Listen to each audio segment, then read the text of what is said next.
وزیر بلدیات سندھ کی زیر صدارت کراچی میں جاری ترقیاتی منصوبوں کے حوالے سے اجلاس ہوا۔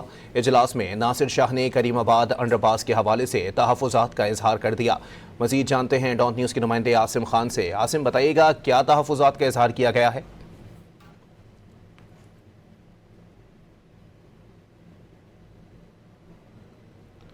آپ کو بتائیں کہ وزیر بلدیات سندھ کی زیر صدارت کراچی میں جاری ترقیاتی منصوبوں کے حوالے سے اجلاس ہوا۔ اجلاس میں ناصر حسین شاہ نے کریم آباد انڈر پاس کے حوالے سے تحفظات کا اظہار کر دیا۔ آپ کو بتائیں کہ انڈر پاس کے حوالے سے تمام کام جلد مکمل کیے جائیں۔ ناصر شاہ کی جانب سے یہ ہدایات جاری کی گئی ہیں۔ وزیر بلدیات سندھ کی زیر صدارت کراچی میں جاری ترقیاتی منصوبوں کے حوالے سے اجلاس ہوا ہے۔ اجلاس میں ناصر شاہ نے کریم آباد انڈر پاس کے حوالے سے تحفظات کا اظہار کر دیا ہے۔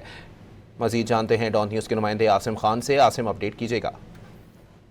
جی، وزیر بلدیات ناصر حسین شاہ کی زیر صدارت کراچی میں جاری ترقیاتی منصوبوں کے حوالے سے ایک اجلاس ہوا ہے، جس میں کریم آباد انڈر پاس کے اطراف جو تجاوزات ہیں اور دیگر مسائل ہیں اس پر تحفظات کا اظہار کیا گیا ہے ناصر حسین شاہ کی طرف سے، اور احکامات دیے گئے ہیں کہ فی الفور تجاوزات کا خاتمہ کیا جائے، جبکہ انڈر پاس کو ٹریفک اور عوام کی سہولت کی جو ہے وہ ذریعہ بنایا جائے۔ انڈر پاس سے متعلقہ تمام کاموں کو فوری طور پر مکمل کیا جائے، جبکہ اس کے علاوہ دیگر منصوبوں پر بھی جو ہے کام کی رفتار کو تیز کیا جائے۔ بہت شکریہ عاصم۔